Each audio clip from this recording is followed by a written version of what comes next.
Agora eu vou ver esse aqui. Ninguém sabe quanto pesa 1 quilo. 1 quilo pesa 1 quilo? A gente vai ver agora.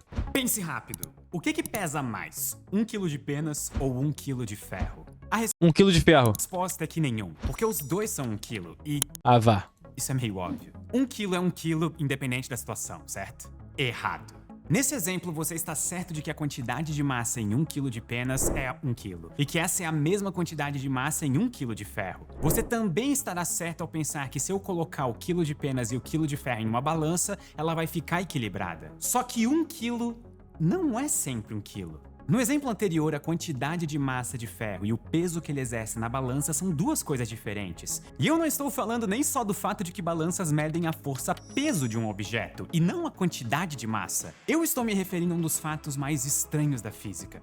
Um mistério tão simples, mas tão profundo que venceu Newton e Einstein. Sim, um problema Venceu tão Einstein? difícil que os dois maiores físicos da história simplesmente desistiram de tentar resolver ele. Esse é o problema Porra, mas eu da resolvo. inércia. E ele explica por que ninguém sabe exatamente o que é 1 quilo. E na verdade, 1 quilo é ao mesmo tempo duas coisas. Ah, e se você quiser usar essas camisetas que eu uso nos vídeos, você tem 15% Pô, de impossível, desconto gente. por tempo limitado. É só clicar aqui no link da descrição ou do comentário fixado. Vamos nessa. Para entender inércia, nós precisamos entender o que é massa. Massa é justamente a quantidade que o quilo representa, e a forma correta de definir massa é através da segunda lei de Newton. A segunda lei de Newton é a famosa fórmula força igual a massa vezes aceleração. Reorganizando a fórmula para algo mais útil, a aceleração que um corpo sofre é igual à força exercida dividida pela massa do objeto. Então, quanto mais massa, menos aceleração para uma mesma força. Ou seja, se uma força causa uma aceleração de 2 metros por segundo em um objeto de uma certa massa, essa mesma força vai causar metade da aceleração em um objeto com o dobro da massa. No caso, 1 metro por segundo. E essa mesma força vai causar o dobro de aceleração em um objeto com metade do peso. No caso, 4 metros por segundo por segundo. Então, isso o que nós mesmo. chamamos de massa é, na verdade, a propriedade que um corpo tem de resistir à alteração no movimento dele devido a uma força. E sabendo Isso. disso, nós podemos definir uma unidade de massa, como quilograma. É só É. nós escolhermos um objeto de referência e ver como que ele reage a uma força conhecida. E aí nós Sim. podemos chamar essa referência de uma unidade de massa. E calcular a massa de outros objetos usando a força conhecida como referência. Se a mesma força causa mais aceleração, o objeto é mais leve do que a nossa referência. E se a mesma força causa menos aceleração, o objeto é mais pesado do que a nossa referência. O problema é que é difícil criar uma força que pode ser replicada precisamente. Tanto é que ninguém mede massa assim. Todo mundo usa uma balança. Mas eu e você precisamos ter uma conversa séria sobre balanças. A princípio, o que uma balança mede não é a massa, e sim a força de atração com a qual o objeto que nós estamos medindo é atraído para o chão. E na maior parte das situações, isso é igual à força gravitacional sobre os objetos. A força gravitacional aqui no nosso planeta é igual à constante gravitacional, a massa do objeto, vezes a massa da Terra dividido pelo raio da Terra ao quadrado. É possível transformar os termos da massa da Terra, o raio e a constante gravitacional em uma única constante, que é a constante de aceleração gravitacional na superfície da Terra, que é de aproximadamente 9,8 metros por segundo, que nós vamos arredondar para 10 no resto do vídeo. Com Eu lembro essa disso na aula de simplificação, física. A força da gravidade é simplesmente a massa de um objeto vezes a aceleração da gravidade. Essa é a chamada força-peso.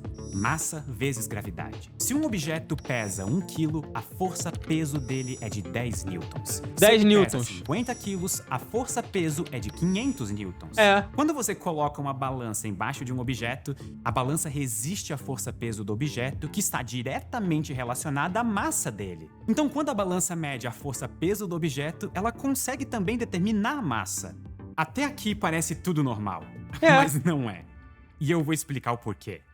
Por quê? A força da gravidade está intimamente relacionada com a massa dos objetos envolvidos. Só que massa é a capacidade de resistir ao movimento. Então, por que motivo que é a capacidade de resistir ao movimento que determina a força da gravidade? Por exemplo, uma outra força que se comporta quase igual gente. à gravidade é a força elétrica. E a fórmula é exatamente a mesma, só que com os nomes mudados. Constante da força elétrica vezes a carga de um objeto vezes a carga do outro dividido pela distância ao quadrado. É basicamente a mesma fórmula da gravidade. A única grande diferença é que o que determina a intensidade Pô, mas da esses físicos foram preguiçosos na hora de fazer fórmula, né? Botaram a mesma coisa pros dois. força são as cargas elétricas.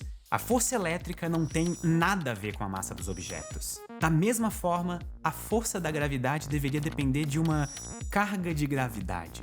Uma propriedade física que determina a atração entre corpos, da mesma forma que cargas elétricas. E por alguma razão, a carga de gravidade é Isso aqui é interessante. A atração entre os objetos, né? Por exemplo, naquele lendário vídeo, né? O nosso Thiago Galhardo na festa da DK era o espanta-xereca. Então a atração dele com xereca era meio que repelia, né? Vocês lembram daquele vídeo dele lá na festa da DK, na farofa da DK? E ao mesmo tempo eu sou um cara que atraio o carinho do chat, tá ligado? Já é o azul, é o azul com vermelho. Atrai, tá ligado? É isso. forma que cargas elétricas. E por alguma razão, a carga de gravidade é exatamente a massa inercial como definida pela lei de Newton. A massa da força da gravidade e a massa da resistência ao movimento são a mesma coisa. E não existe uma boa explicação do porquê. Se eu dissesse para qualquer físico que a força elétrica depende da massa do objeto, eles iam me achar maluco.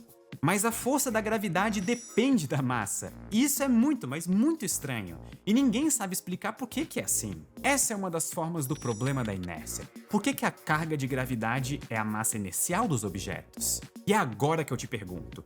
O que realmente é um quilo? Seria um quilo Porra, é um quilo. a capacidade de um corpo a resistir a forças? Ou seria um quilo a carga de gravidade de um corpo? A resposta... Não, é a capacidade do corpo de resistir a forças. Se pá, sei lá. É sim. Para as duas coisas. Mas Viu? essa é uma resposta muito desagradável sem a explicação do porquê elas serem a mesma coisa. Então o que cientistas falam quando eles se referem ao quilo? Bom, eles estão se referindo à definição oficial de quilo, baseado em medidas de referência. Nós não temos uma definição física fundamental da origem da massa que explica tanto a inércia quanto a gravidade. Mas nós temos um mundo cheio de matéria com massa ao nosso redor, e nós podemos usar o próprio mundo material de referência. Até 2019, um quilo era definido por um cilindro metálico feito de uma liga em platina e irídio criado em 1889. E esse cilindro era conhecido como Le Grand Car. E ele era literalmente o que definia um quilo. Se Mano, você que colocasse porra é esse essa? objeto numa balança e a balança mostrasse 1,05 kg, é a sua balança que está errada por 0,05 kg.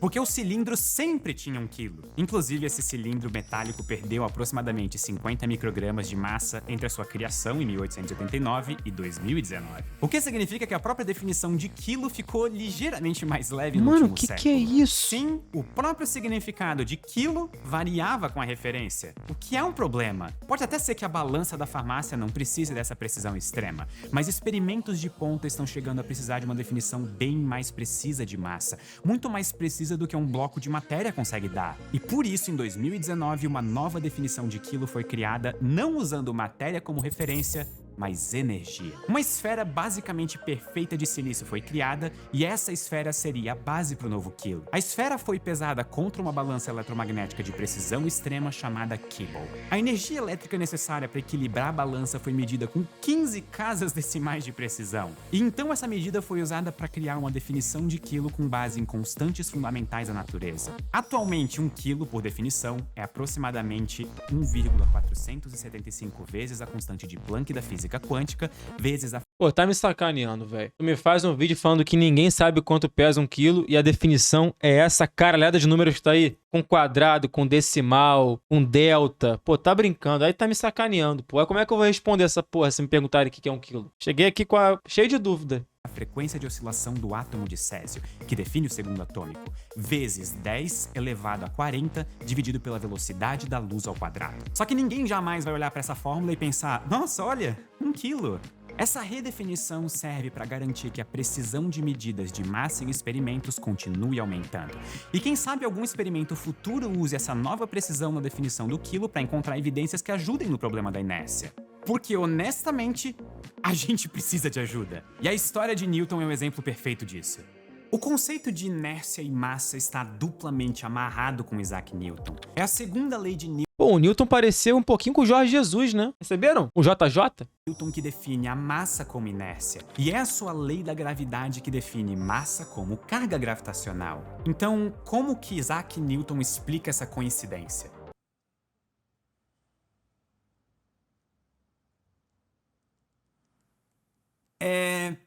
Ele não explica. Na verdade, se Pô. você perguntasse pra ele ao vivo, ele talvez tentasse bater em você.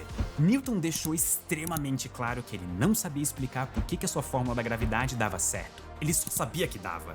O primeiro programador, não sei por que tá rodando, mas tá. Tanto é que Newton eventualmente inventou respostas só pra pararem de perguntar. Foi em parte por isso que Será que Newton era um puta sortudo? Ele falou uma merda que se provou e falou assim, caralho, tá aí, acertei. Não sabia de porra nenhuma? ele disse que a força da gravidade é instantânea. Não é porque ele tinha certeza que era, mas porque na prática era. E continuavam mandando cartas pra ele sobre isso. Newton estava interessado em um outro problema. Por que a velocidade é relativa, mas a aceleração não é? Se você está parado na calçada, a velocidade de um poste é de 0 km por hora.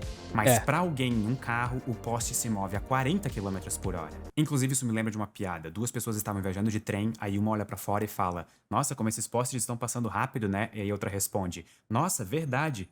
Da próxima vez nós vamos de poste." A velocidade observada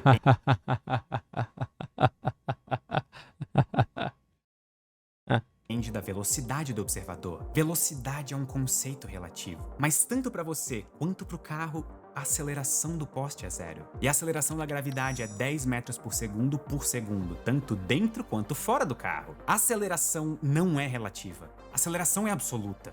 Newton até deu uma resposta para esse incômodo, mas essa resposta era mais baseada nas suas preferências religiosas do que em ciência. O que é curioso é que esse incômodo de Newton com velocidade e aceleração é também uma forma do problema da inércia. Para explicar Pô, mas por essa que inércia a é chata aceleração demais, é né? absoluta enquanto a velocidade é relativa, você provavelmente vai ter que conectar massa inercial e gravitacional no processo. Ou, por outro lado, explicar a origem da inércia através da gravidade resolveria o problema da inércia de Newton.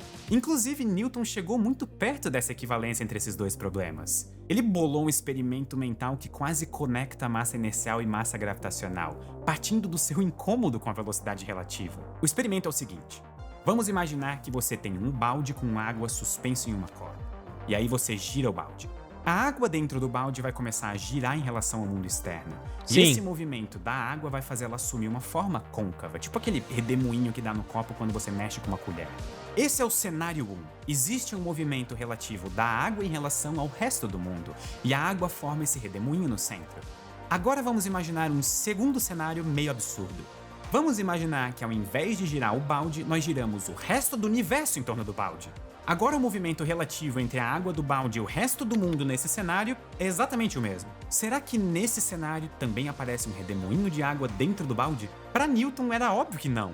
Isso seria um absurdo. A gente nem mexeu no balde. A gente só mexeu no universo inteiro. Ou seja, o movimento relativo não é o suficiente para explicar Cara, faz sentido, né? Porra. É. Vocês entenderam? Eu acho que eu entendi, mas não consigo explicar, não. o movimento dos corpos. Nós precisamos de algum tipo de movimento verdadeiro que só acontece no primeiro cenário. Afinal, girar o universo não vai fazer a água do balde começar a girar magicamente. Ou será que vai?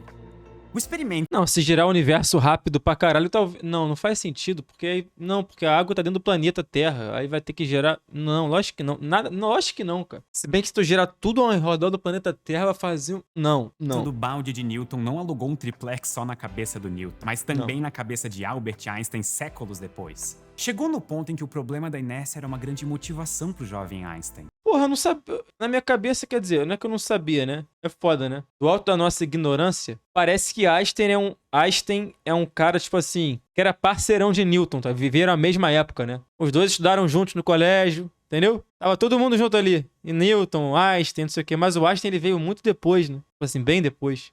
Foi justamente tentando conectar a origem da massa inercial e gravitacional que Einstein começou a trabalhar na relatividade geral, a sua própria versão de uma teoria da gravidade. O sonho de Einstein era criar uma teoria da gravidade na qual a gravidade dá origem à inércia, ou seja, a existência de matéria dá origem ao espaço-tempo. E Morreu que dia o Einstein? Albert Einstein. Morreu que dia? Porra, ele morreu em 55, viado. Caralho. Pô, meu pai tinha 12 anos, mano. E o Einstein tava indo de berçário. Meu pai pegou os tempos de Einstein, filho. Meu pai é de 43, pô. Meu pai tinha 12. E o Einstein tava indo de berçário em 55. Caralho. Meu pai tem 90? Não, meu pai tem 81, né? Como eu falei, 43. A resistência que corpos massivos têm ao movimento dá origem à inércia. Nessa teoria, massa inercial e massa gravitacional são a mesma coisa por construção, e não por coincidência.